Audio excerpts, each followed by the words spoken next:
Welcome to Two Brains, One Bot. What's up? How are you? I'm good. How are you? Doing great. Still have a little bit of a cold. Listen, because it's the same day it's the same day that we recorded the last episode. I want to address some rumors. Oh no, what's that? I did not get lip filler. Oh, okay. It's okay. Actually, I wondered. it's actually just a zit that I picked at and made everybody else's problem. Those zits that just go right at the perimeter of your lip. Oh my gosh, they hurt so bad. And yeah, like yours is well placed because it's right in the center. Yeah, it looks like your bottom lip. But I call that my natural lip filler because I get those. I get them on occasion. My lip is juicy. Oh man, it hurts. It really hurts. And nothing seems to help. Anyways, just wanted to make sure everybody who's watching on YouTube knows this is all natural. All natural. It'll be better in 2 to 4 business months. Probably. Okay, well let's get into it. All right. Ashley, I want to tell you about a man so hungry that the French military turned him into a spy. Hell yeah, brother. Hell yeah. Okay. Is he my ancestor? You tell me at the end. Okay. His name is Tarrare. Tarrare. He was born in the 1700s in France, and he was known for his insane appetite, a hunger that could not be satisfied. Hold on, I have a question. Okay, go for it. Did he establish Hungary? No. What about Turkey? Also not Turkey. Oh man. Keep going. What else? I don't know. Those are the only food ones I know. Okay. No, he did not. He did not do anything. I think he actually had a pretty short life, unfortunately. Mm. So as a teenager, he was eating so much that his parents kicked him out because they couldn't keep up with like the food bill. Dude. So I'm wondering if that's where the saying to eat out of house and home comes from. Probably. Yeah. And I looked it up. I don't think it's attributed to him, but anyways. Okay. So yeah. So imagine your teen eating so much that you're just like, gosh, you gotta go. But you've got to go. You gotta go. So find a new family that can feed you. Yeah. So he ended up on the streets and just, running around the country with a jolly band of prostitutes and thieves. As one does. Before becoming an opening act for a traveling charlatan. Okay. And then he became a street performer on his own and his niche was swallowing anything. So he commonly swallowed corks and stones and live animals. And live animals? Yeah. No. Dude, he hungry. He hungry. But like live? Yeah. Like it said like mice and he apparently really likes snake meat. Man, he wasn't rabbits. In his good era. He could have been a dog food tester. Yeah. Well, I read that he like would get in fights with like scrappy dogs over, just dead stuff in the streets. And then he would just eat the dog? No. Well, I don't know. Maybe. I don't know. Oh. But he also he could like swallow a whole basket of apples. So that's what he did like on the streets is like, come watch this man that just can literally like. Wow. Good for him. And so, surely that's got to be the weirdest thing about Tarrare, right? Surely. It was not. Oh, God. He later joined the French military, oftentimes doing other soldiers' work so that he could get their food rations to try and like fill up. Hold on, I have a question. Which didn't work. Sorry, pause. Did they ever find out did they ever do studies to figure out why he had such a... No. I mean, like this was a long time ago. Yeah, but like, no. I mean, there's theories of what, but no, there's no like concrete whatever. Okay. So he used to do his fellow soldiers' work so that he could get their food stipends, rations, whatever. Wow. And that didn't satiate his hunger. But the military saw an opportunity with Tarrare. They made him a courier, super spy courier. Super spy. They would have him swallow documents, then pass through enemy lines, and then he would expel the documents from, go ahead and guess. His gut? His poo-poo. And then he'd like, here you go. I cleaned it. What do they like write it on corn? They like corn paper. I read that they packaged it. So he would pass it and then probably open the package and then be like, here's your fresh, clean poo-poo docs. How did that guy not die? I don't understand. I don't know, man. Here's your fresh poo docs. Poo docs. That was the format of the doc. Can I get this in a poo doc format? Was this the very first shit poster? Yeah. He was a total shit poster. He did get caught though and was beaten up, but they did return him to his side eventually, because I think the opposing side was like, we don't want anything to do with your tomfoolery. Like, what do you mean you're swallowing documents? Or they just couldn't feed him. Yeah. Also, they were like, you're eating us out of house and home, friend. Get out of here. So after this, he was like, okay, I'm scared. I got caught by the enemy forces. Just do what you can do to fix me, docs. And alas, there was no treatment for him. So during said treatments, they tried all sorts of things. Like they tried to strictly monitor his diet, or like put him on a strict diet to see if they could like tone it down. That didn't work. They at one point gave him food that was meant for 15 people. He ate it all, no problem. And they were like, whoa, you're crazy. But even during these treatments, he would sneak out and scavenge the streets for anything to eat. So he was eating anything he could find, gutter, whatever he could find anywhere. So wait, what was his body composition? Was he a fairly large man, or I'll tell you. Okay. In a minute. Yep. It was also reported that he was caught multiple times drinking blood from other patients at the hospital. So while during his treatments, and it was patients going through bloodletting. That was a common practice back then. And he even attempted to steal a dead corpse and eat it. So, all right. Which reminds me, have you seen that It's Always Sunny episode where Frank tricks Charlie and Dee into believing that they've eaten human meat, and then they go into like a psychosis where they think that they want human meat, and so they are like actively trying to find it, and it ends up with them going to a morgue trying to buy a dead body, and then Frank tells them that the human meat was actually just raccoon, and that Charlie and Sweet Dee probably just have the parasite. Oh my god! That's making them so hungry, because they just got so hungry, and they were like, we need more human meat. Oh, have you ever seen that one? No. That's a goodie. I mean, I don't remember. It was probably one of the earlier ones. It was season 4. Yeah, so I probably have seen it, but I don't remember it. And at the same time, Dennis and Mac were hunting, and then they ended up trying to hunt Rickety Cricket. Oh, I do remember that. Yeah. Rickety Cricket, that's his name. Yeah. Yeah. Anyways, classic. But that was so funny when they think that they are literally like cannibals, but they just probably have a parasite. Okay. So surely hearing all of that, that's the weirdest thing you've ever heard about Tarrare, right? I hope so. It was not. Oh, buddy. Okay. So he ends up getting kicked out of the hospital because during his time where they were trying to like figure out what's going on with him, trying to treat him, a child went missing, and they suspected it was him. So they kicked him to the curb. And then through all of this though, homie was underweight.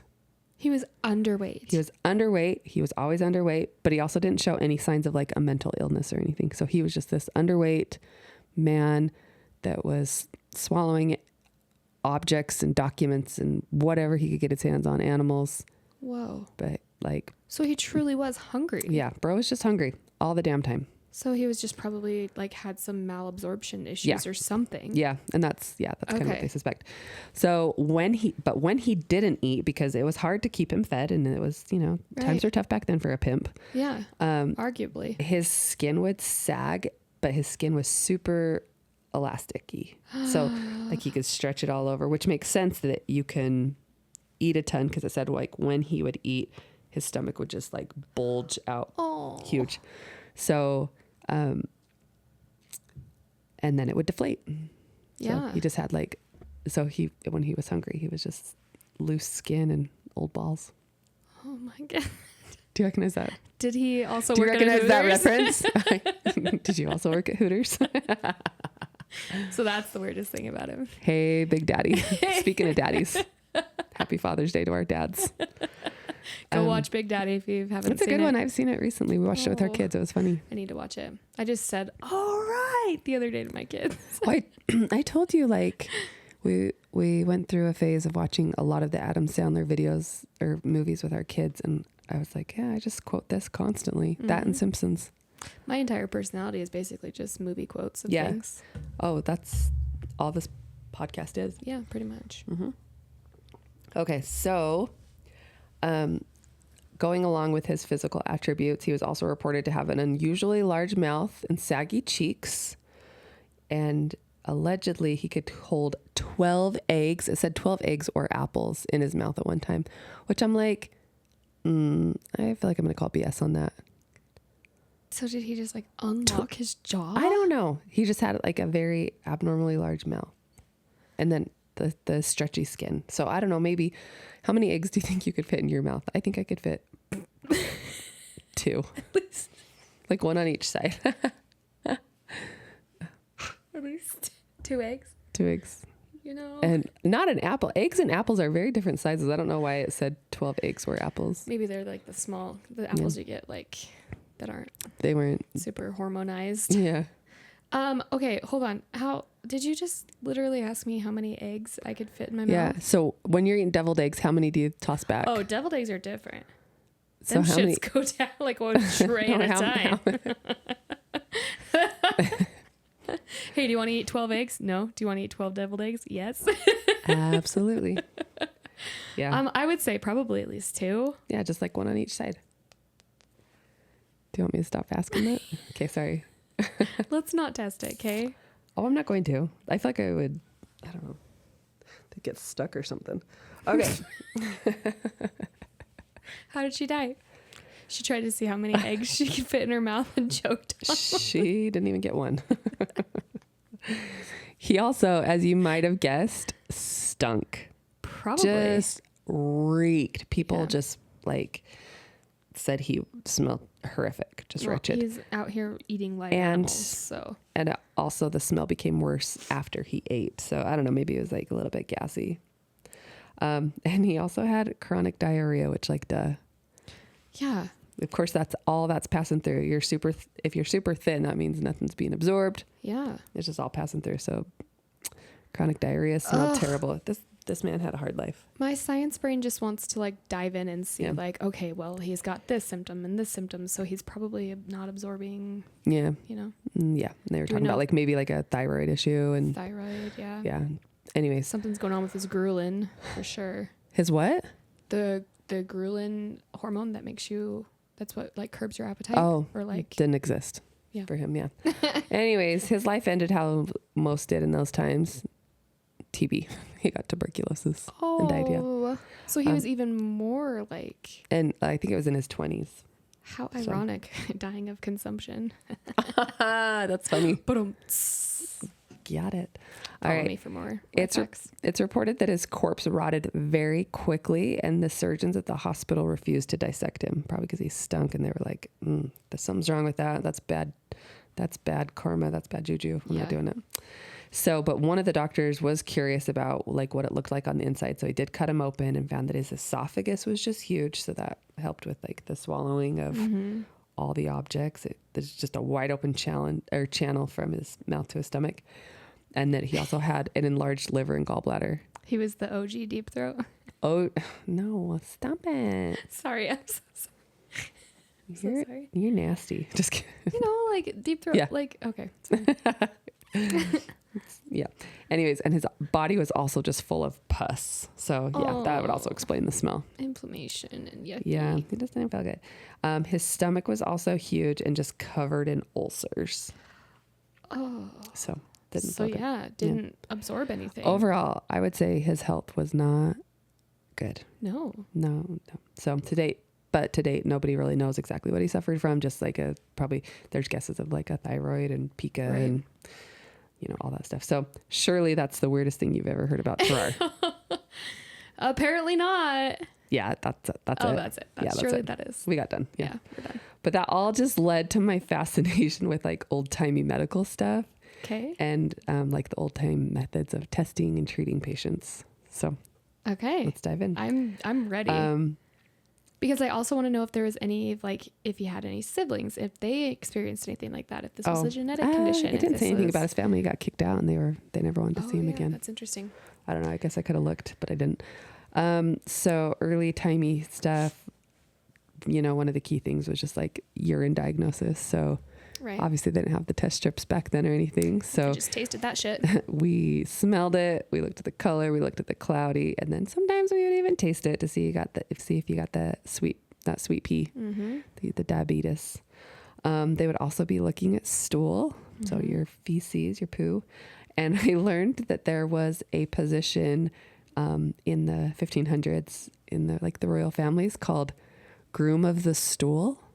Oh. And it was an honored position where someone literally monitored the royal bowel movements.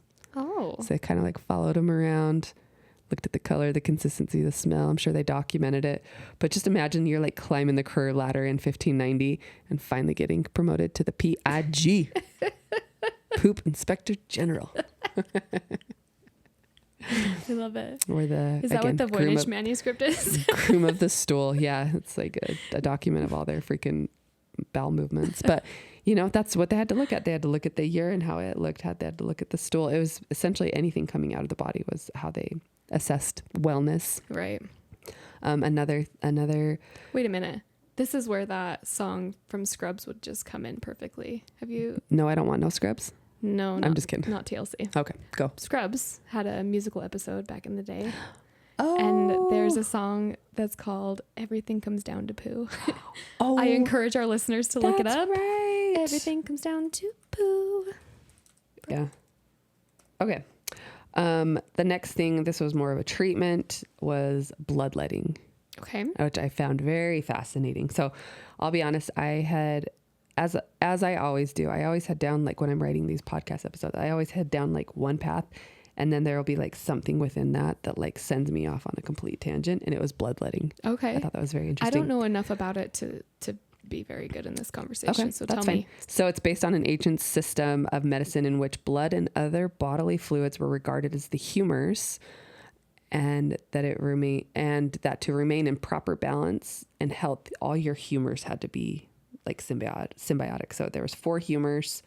They basically just took every bodily fluid very, very serious. Like that's what they thought everything revolved around. Okay. And then, so the 4 humors, early philosophers theorized that mental and physical health was solely dependent on the 4 humors. So it was blood, yellow bile, black bile, and phlegm. And with each of those, and like as the time went on, the philosophers and physicians and stuff kind of were building upon like, you know, the previous person's work. So the original person kind of thought like, everything was, you know, kind of built off the natural elements of the earth. So it was earth, water, fire, and air. And then from there, they added on the 4 humors, so the blood, the black and yellow bile, and phlegm. And then again, people add on, so they added with each of those a personality, temperament, health impact, and even a season. So that certain seasons came with certain astrology. Conditions. Yeah, basically. Okay. So, but essentially the main tenet of the humors is if there's a problem, if the problem is too much fluid, get rid of the fluid. And that's what it was. It was just maintaining the balance of all the fluids. Okay. So back to bloodletting, which is the practice of deliberately withdrawing blood from the body. Right. It was a very common practice for almost 2,000 years. Wow. To the point where they had like DIY guides about it. You could do it yourself. There was like YouTube videos about it. I don't know if they had Starlink at that time, so I don't know. But nowadays, like bloodletting still occurs, but only in like very rare occasions or very rare conditions or whatever. Yeah, it's a controlled environment. But it's called therapeutic phlebotomy. Therapeutic phlebotomy, exactly. So I read that bleeding a patient to health was modeled after menstruation. Oh, yeah. Which I thought was interesting because, you know, women menstruate to purge out all of our bad humors. Yeah. So I thought that was kind of funny. Clearly, I'm not menstruating enough because I got that bad humor. Yeah, some bad humor. During the 1600s and 1700s, bloodletting was the treatment literally for everything. It was literally everything, even a broken heart. People were just like bloodletting. Oh, like sore throat, let's bleed you. Wow. Everything. Pneumonia, inflammation, infection, whatever. So it's like, and again, like I said, even a broken heart, like psychological things it was. So it's like, oh girl, you sad? Can't be sad when you're about to faint from all the blood we're about to take. Can't be sad if you're unconscious. And you're done. A Greek philosopher came up with a flow chart of how much blood should be removed based on the patient's age, constitution, the season, the weather, and the location. Wow. So imagine you go to the doctor with a headache and your doctor's like, well, you're like 34 years old. It's a Thursday. The humidity is 72%. He literally just goes, Mercury Mercury is in retrograde. in the microwave. And you kind of got like a little bit like of a spleeny vibe going on. So today we're gonna prescribe 3 pints. Holy shit. They were taking out a lot of blood. That is a lot. A lot. Because the human body has what, 5? The human body 5 pints of blood? 9 to 12 pints, but 4.5 to 6 liters. Liters. I'm thinking liters. You're thinking Okay. liters. But yeah, just funny. Like, oh yeah, it's Thursday. That's 3 pints. Woof. According to my flow chart. And this philosopher also linked, I think the philosopher was Galen, but I could be wrong. He also linked different blood vessels to specific organs. So for example, if you're having issues with your liver, they would let the blood from your right hand. If you have issues with your spleen, it would come from your left hand. Interesting. And then the more serious the condition, the more blood that they would let out. Because again, it just goes all back to those 4 humors. Yeah. And I was also surprised to read about the tools that they used, just because it was a very, very long time ago, but they created these lancets that were cast in bronze and they were spring loaded. So just like, you know, how we have the little finger pokers now that are spring loaded, that's exactly what they were, but they were like kind of in a small box, maybe, I don't know. I saw the picture online, so I guess I don't know the actual scale, maybe like 2 inches by 2 inches, but it had like multiple blades and they were all spring loaded. And so they would just like put it on the skin and then it would just go like. So is it girl inches or boy inches? Girl inches. Gotcha. Yeah. Okay. Thanks for clarifying that. So you're telling me that the reason I'm so emotional about getting my finger poked versus getting my blood drawn is because that's literally a medieval torture device? Yeah. Yeah. I mean, not torture, but might as well be, right? Yeah, exactly. And then another method for bloodletting, leeches, Ooh. which I find interesting.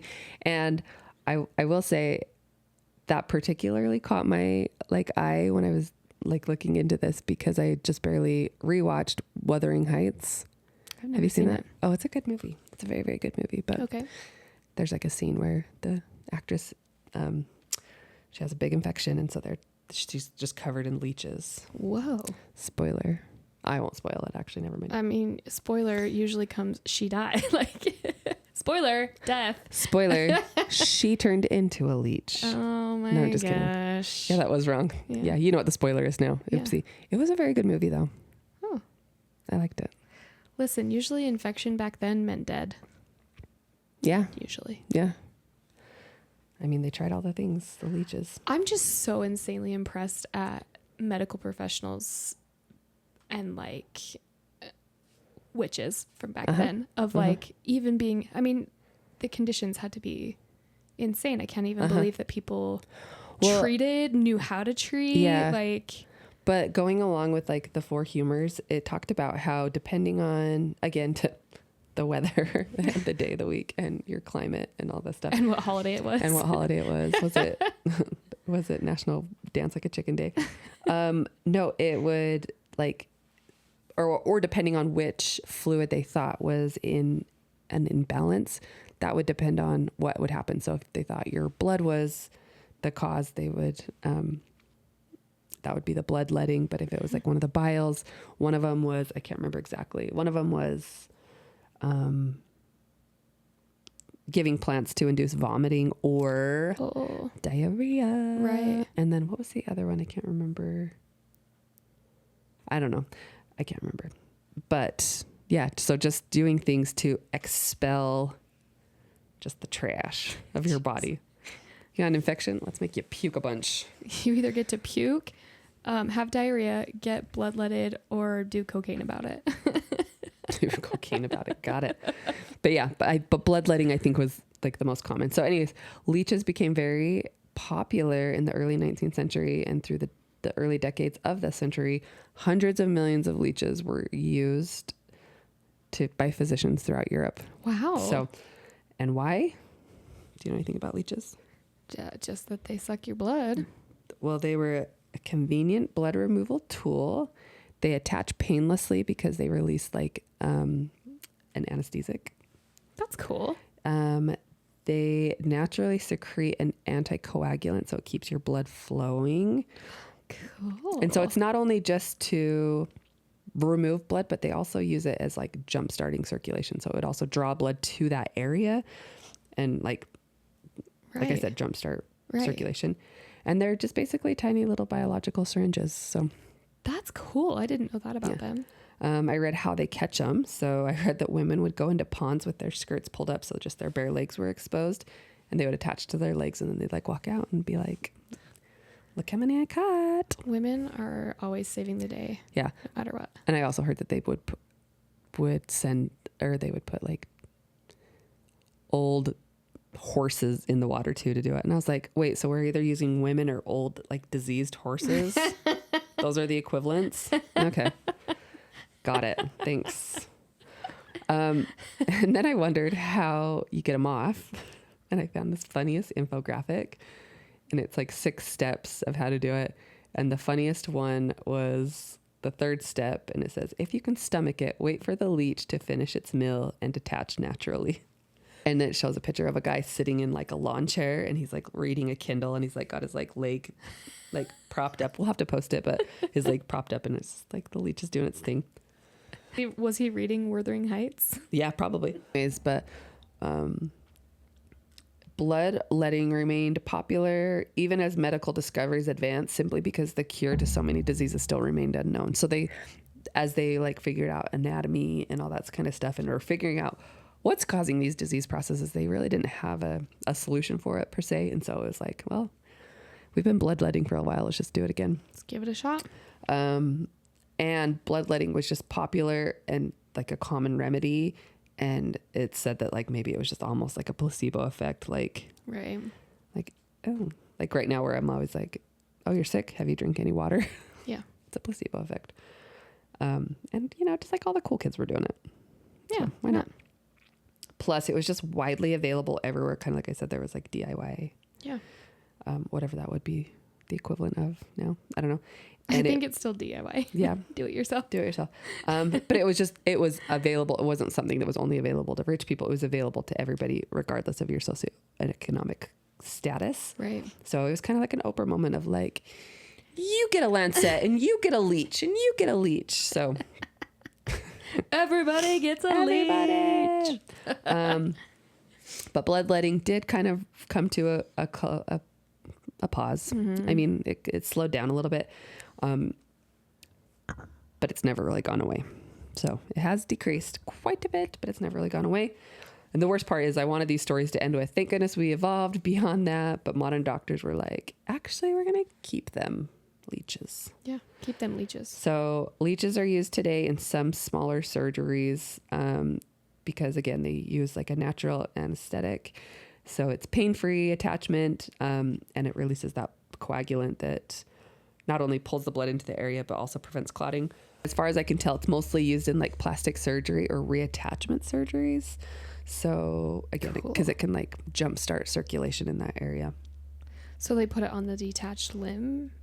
Yeah, it was talking about like if your finger gets detached, and it's just such a small area, so they'll reattach and then they can just like put those leeches around in that small area. And oh my gosh, that is so cool. Get it. But it does sound like a good method for reducing complications for clotting, because again, that can be a big problem with, you know, those smaller like little surgeries. But the biggest problem is just the ick factor. Like if your doctor was like, hey, post surgery, I'm sending you home with these cute little guys. Throw them on. They're your little buddy. You'll be all right. Now to get a little bit squirmy, because I also saw this. I also read that maggots are still in use in some situations as well. So the process is called debridement to clean necrotic or dying tissues. The maggots only eat the dead tissue. So if you dump a bunch of maggots on, you know, maybe you got like a gangrene situation going on, they will just kind of take care of it for you and do it. So it's kind of like, you know, those fish that eat your dead skin on your feet. Those are like the maggots of water. I actually knew this because when I was in high school, I took a CSI class. Ew. And we talked a lot about like decomposition and like all of, because it was a CSI class, you kind of have to learn about how bodies die. Yeah. And we made, this is going to really gross you out. We made Christmas cards with maggots. So we took the little maggot and we dipped it in like Toll paint, and then we put it on the card, and they would like squiggle across the card. And my cute little grandma, I gave her one. I was like, Grandma, I made this at school. And she's like, that's really nice. But it just has like lines on it, like a little kid drew it. And she was like, what is it? And I was like, oh, those were maggots. And she's like, oh, neat. I am going to put this somewhere special. But you know what? After you leave. She still displays it. Oh, she does? Oh, you have to get a picture. I want to see it. She has a little Charlie Brown Christmas tree. Oh, that's cute. just the only thing she puts up. And right next to it's the little maggot card that I made for her. Gross. Cool, huh? Yeah, that is fun though. We'd have like little maggot races. And maggots are just the like eggs of flies, right? Yeah. Okay. Ew, gross. That's what's so interesting too about people who study bugs, and they like specifically from like the forensic side of things, is like they can determine sometimes like how long a body's been out there because of like the stage that the maggot's in or the flies that are in the area. I think it's called an entomologist. That sounds right. Yeah. So it's pretty fascinating. Listen, I'm a true crime girly at heart. I don't know. There's too many true crime podcasts out there. I know. It's good though. One day it's pretty cool.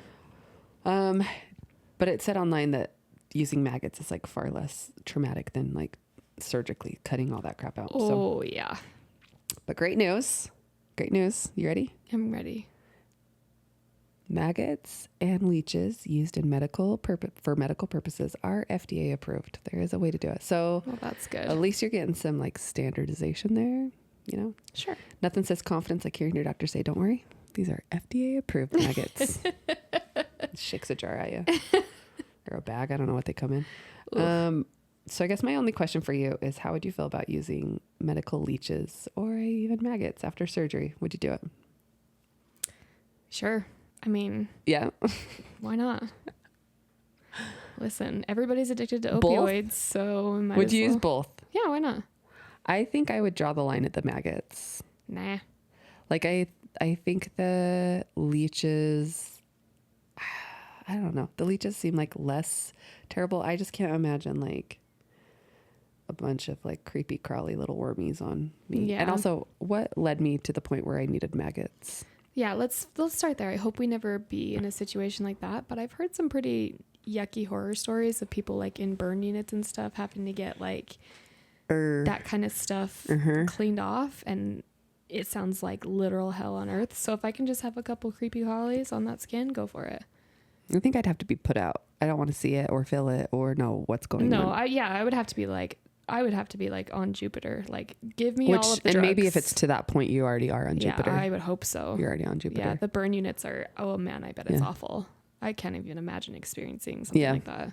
Anyways. But yeah, maggots seems like the lesser of the evils. Yeah. Let's do it. Anyways, that's my episode. I don't really have an end segment because I will sometimes have Chat Bestie help me like come up with a funny ending.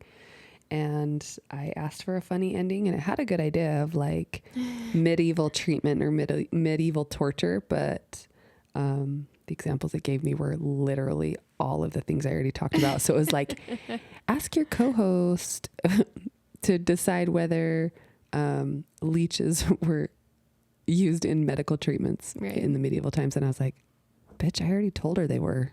Yeah. What are you talking about? Before this, though, you asked me about any weirdy diseases. Yeah. Okay. That can be the final segment then. Yeah. So did you come up with anything? I asked Ashley before we started recording. I was like, is there any weird medieval diseases or protocols or treatments or something that stick out in your brain?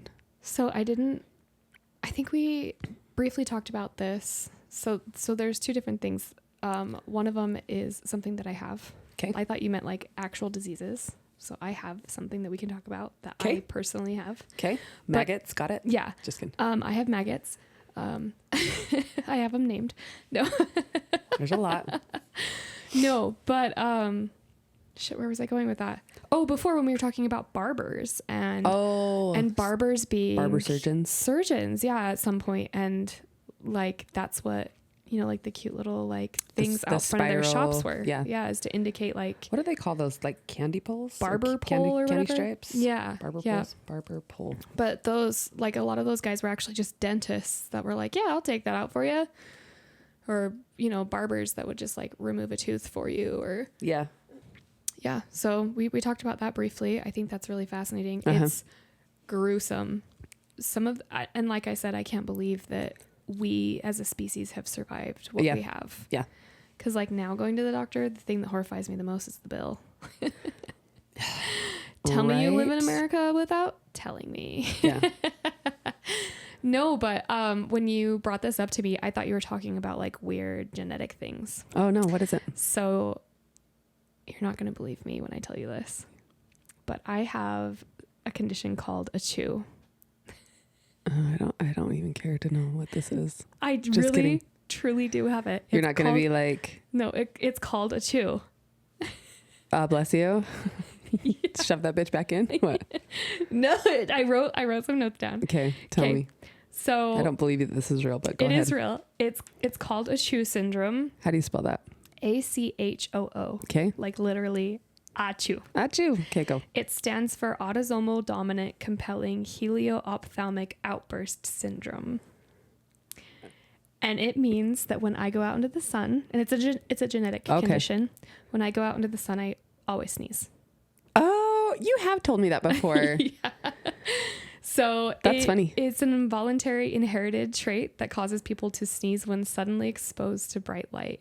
It affects roughly 18% to 35% of the population and is completely harmless. Oh. Though it can occasionally be startling or disruptive. So it is genetic. So my dad has it and my grandfather had it, my late grandfather. And both of my children have it as well. Which is really? Crazy. Okay. Yeah. So, it's been documented for centuries with the earliest theories recorded by Aristotle in 350 BC. Crazy, huh? So do you ever like, you know how sometimes you'll be in a situation where you're like, if I could just sneeze right now, it'd feel really, really good. And so you'll just go outside? I usually look at the light. Oh, and it just does it. And it helps bring it. Okay. Yep. That's so weird. It's weird. I like it. It's really weird. But yeah, my grandpa has it, or my late grandfather, and then my dad, and now my children have it as well. So the common triggers are stepping outdoors into bright sunlight from a dimly lit room, driving out of a dark tunnel into the bright daylight, and having a sudden camera flash go off, or turning on like bright indoor lighting. So it has to be like a change of like dimmer lighting to brighter lighting, or like something like that triggers it. Like if I'm in like a bright area and I go out, like it doesn't always happen. Yeah. But like bright to bright. But I thought it was really funny that it's literally called a chew syndrome. You know, I actually really like that because I mean, that helps you remember what it is versus I have a genetic order 45BC17. Yeah. Cool. I have no idea what that means. Do you have any weird genetic thingies? Problems? I have no idea. Oh, gotcha. Well. Okay. Well, that's it. Okay. That was 2 brains, 1 bot. Go ahead and start us. Remember to stay human. Stay curious. And don't let the robots win. And don't let the robots chase you around. Oh, well, but mostly don't let them win. Okay. Bye. Bye.